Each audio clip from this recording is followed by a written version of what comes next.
Au sommaire cette semaine, l'histoire vraie d'un médecin en guerre contre l'industrie pharmaceutique, un film historique et romantique avec Marion Cotillard et Brad Pitt, le nouveau long métrage du réalisateur Stéphane Brisé, et en bonus, l'acteur Michael Keaton nous en dit plus sur son prochain film. Un an seulement après le triomphe de La Tête Haute, La Fille de Brest est le nouveau film de la réalisatrice Emmanuelle Berco. Porté par Benoît Magimel et Sisse Babette Knudsen, héroïne de la série danoise Borgen, ce long métrage engagé revient sur le combat d'Irène Frachon, la pneumologue qui s'est battue pour faire éclater la vérité dans l'affaire du Mediator. Des centaines de milliers de personnes ont été exposées. Mais ça fait 30 ans qu'il existe ce médoc, réveillez-vous les gars. Ils vont prendre certaines choses en charge, j'imagine. Pensez vraiment qu'ils vont faire ça pour des gens comme moi? Oui. La guerre aux méchants labos, c'est ça? En attendant, c'est eux qui nous font bouffer. Et sans financement, pas de recherche possible. On va se faire tailler en pièces. Pas de panique. Avoir une grande gueule, tu crois que ça suffit? Alors maintenant, tu vas prendre ta bite et ton couteau. Madame Irène Frachon, et on va voir comment tu te démerdes. J'arrête, c'est fini. J'ai pas les épaules. Je n'en peux plus. Il n'y a pas de vrai combat sans peur. Tous les vrais résistants ont peur. Qu'est-ce que tu crois? Allié est le nouveau long métrage de Robert Zemeckis, réalisateur de la saga Retour vers le futur. Ce film est porté par Brad Pitt et Marion Cotillard à l'affiche de 4 longs métrages cette année. Inspiré de faits réels, il raconte l'histoire d'amour entre une résistante française et un espion canadien durant la Seconde Guerre mondiale. Et c'est la 4e fois que Brad Pitt joue dans un film de cette époque. Après la guerre, vous irez où? Quand la guerre sera finie, peu importe où je serai. On s'est trouvés. Viens avec moi à Londres. Viens et deviens ma femme. On soupçonne votre femme d'être une espionne allemande. C'est absurde. Si c'est vrai, vous la tuerez de vos propres mains. Et si vous refusez, vous serez pendu. Tu étais différent avec moi hier soir. Différent? C'est la mère de mon enfant. C'est une erreur et je le prouverai.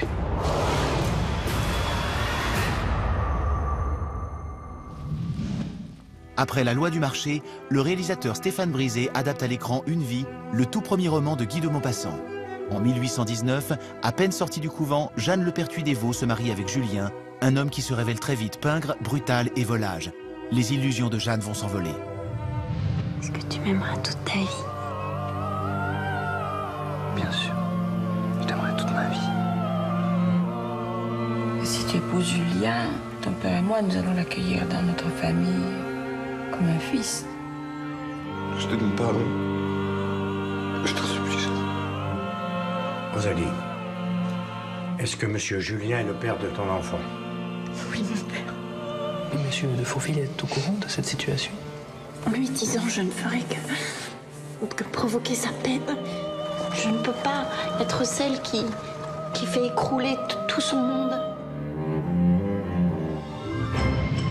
Également à l'affiche ce mercredi 23 novembre, Les Cerveaux, une comédie qui réunit la crème des acteurs comiques américains dans l'histoire déjantée d'un convoyeur de fonds véreux et voleur. Seul dans Berlin, le 3e film réalisé par le comédien Vincent Pérez qui raconte l'histoire vraie d'un couple de résistants allemands à Berlin pendant la guerre. Wallace et Gromit, Les Aventuriers. Nous retrouvons les aventures délirantes du célèbre duo dans la compilation de 2 anciens courts-métrages. Rupture pour tous, une comédie loufoque sur l'histoire d'un patron d'une entreprise qui se charge de rompre à la place de celles et ceux qui n'en ont pas le courage. Arès, un thriller de science-fiction qui imagine la France devenue pauvre en 2035, où la population a trouvé son exutoire dans des combats ultra-violents retransmis en direct.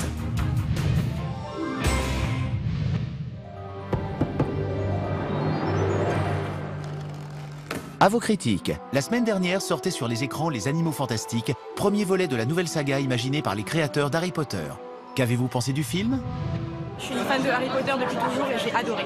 Ça fait rêver, on est pressé de voir la suite. Le scénario était vraiment top, on a bien ri, il y avait des références à l'œuvre originale. Si on aime l'esprit Harry Potter, on peut que aimer le film. C'est neuf, c'est frais, c'est beau. J'étais partagée au début, au final, j'avoue, franchement, bravo, c'est un bon succès. C'est peut-être même le meilleur film de la saga en fait. Allez le voir, il est génial. Envoyez-nous vos avis en vidéo sur le site de France 2, rubrique Mardi Cinéma ou sur les réseaux sociaux. On termine avec le bonus de la semaine. Nous avons rencontré l'acteur Michael Keaton qui nous parle en exclusivité de The Founder, un biopic dans lequel il incarne Ray Kroc, le fondateur de la chaîne de fast-food McDonald's. Je sais bien ce que vous vous dites. Comment un vendeur de mélangeurs à milkshake de 52 ans sans avenir a pu bâtir un empire de la restauration rapide fort de 1600 succursales rapportant un revenu annuel de 700 millions de dollars. Je ne savais absolument rien de l'histoire de Ray Kroc et des frères McDonald avant de faire le film. Un mot. Persistance. Je ne savais pas qu'il y avait eu 2 frères McDonald à l'origine de tout cela. Ray Kroc est arrivé et il a vu le potentiel. C'est un peu comme l'histoire de Facebook au final. Une personne a tout volé à 2 autres. C'est un film qui parle d'une idée. C'est l'histoire d'une personne qui a eu cette brillante idée, à savoir comment faire de McDonald's ce qui est devenu McDonald's. Et comment ça a changé la façon de vivre des gens dans le monde entier.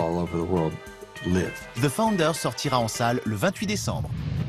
Mardi Cinéma l'Hebdo, c'est fini. Rendez-vous la semaine prochaine pour de nouvelles sorties. En attendant, retrouvez-nous sur France2.fr, rubrique Mardi Cinéma et sur les réseaux sociaux.